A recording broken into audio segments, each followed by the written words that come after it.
Yeah, so here's my mask right here. We are interviewing and we are keeping socially distanced so that I can have my mask off. But remember, the mask is about protecting everybody else. So I think about it in a way that it is the right thing to do for me to always be in public with my mask on. And when I say public, it means anytime I walk outside of my office, anytime I get outside of my car, or anytime I come outside of my home. That is what I consider the public, and I have on my mask, and I am sure to, as much as possible, keep 6 to 8 feet away from others. Again, in a real attempt to do my part to help control the virus.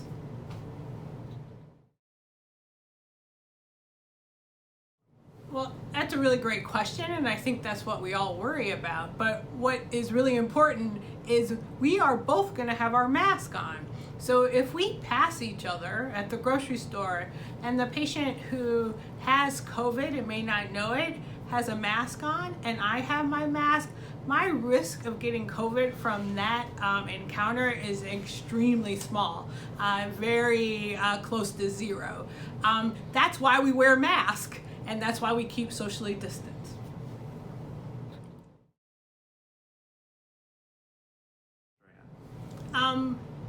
We don't think so. I guess that's the best answer. We are pretty confident that the work that people are doing on the vaccine and the areas of the virus that those vaccines are targeting are ideally those areas that will be stable over time, but we can't predict that. And what we know, given what's happening here in the country, is that in terms of the mortality rate due to the virus, we don't think there are major mutations. All viruses do mutate to some extent, but there is no evidence at this time, and actually that's some place of active scientific inquiry, is making us think that developing a vaccine is not worth it because it's mutating so fast. We think that we actually can be on top of it by creating a vaccine and targeting certain areas on the virus, and we will know more as we learn more about this virus. I think the thing that people are conflating, perhaps, the concern about a second wave is not necessarily because the virus is mutating. The concern about a second wave is the fall is often cold and flu season, and we are often more inside than we are in the summertime, and it is the coalescence of other infectious disease in the environment and more indoor activities that makes us worry at this point in time about a second wave. Right now, the concern, and we keep up with the data every day, is not necessarily about a worsening virus or a more aggressive strain at this time. I would love to be able to say yes, but unfortunately right now we just don't have enough information to make a statement about that. I think the more and more information that we gather, the fact that plasma works, so for people who are really sick in the hospital, sometimes we use the plasma for those who already had COVID as a treatment option. Because we think that works and is helpful in the recovery, we sort of assume that people are immune once they've had the virus. But unfortunately on that question, only time will tell us.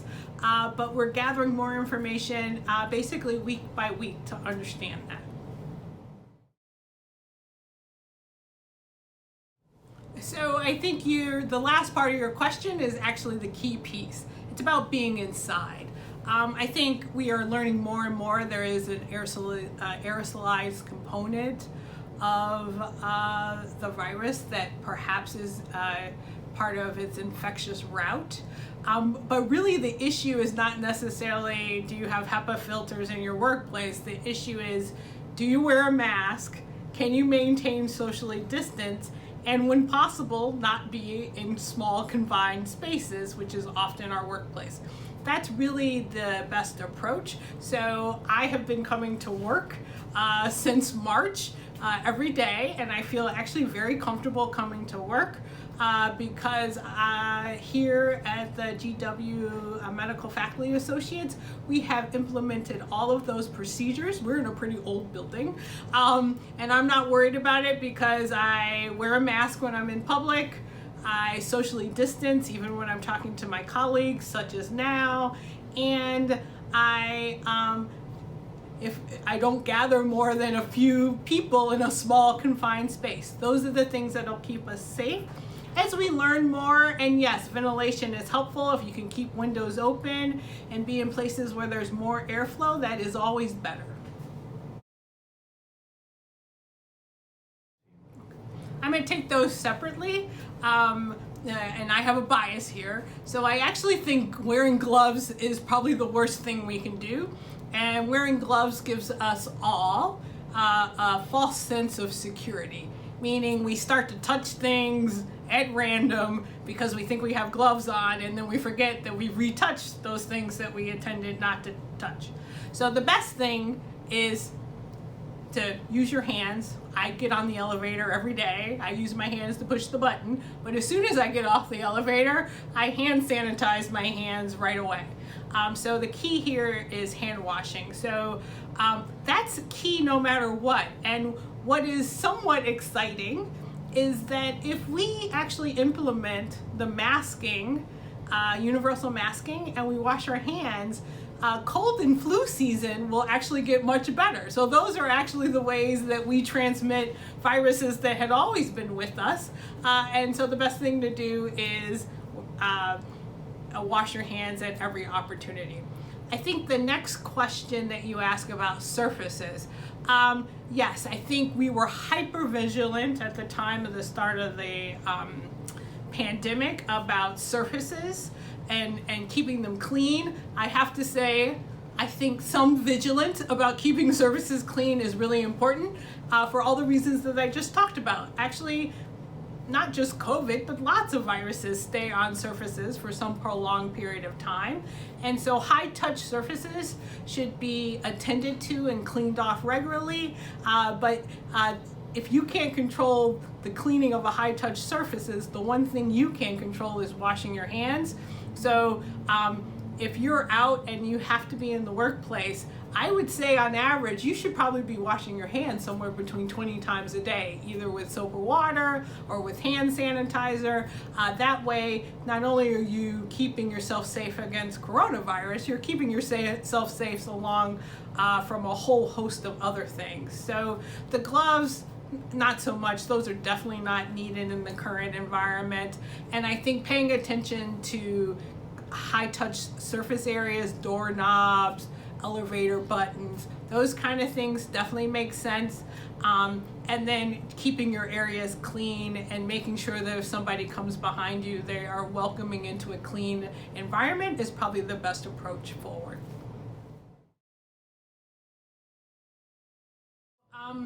I think that's a good question because not everybody has access to a surgical mask. We really want those surgical masks to be set aside for people in healthcare.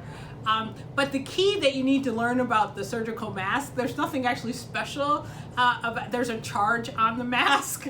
And the piece that is really important is that there are 3 layers of material. That's actually how I want you to think about any face covering. And so what's important about a cotton mask or any mask is that you have at least 2 layers of material. That is actually the issue. It's not necessarily the fiber in any given piece of material. It's the ability to overlap pieces of material to prevent the virus. And one of the ways, you can tell how old I am, I love Bill Nye the Science Guy. And lately he has a great little short video on a mask. And basically, if you aren't able to blow out a candle about 6 to 8 inches away from your blow out a candle, if you have your face covering on and you can't blow out the candle, that's probably a good mask.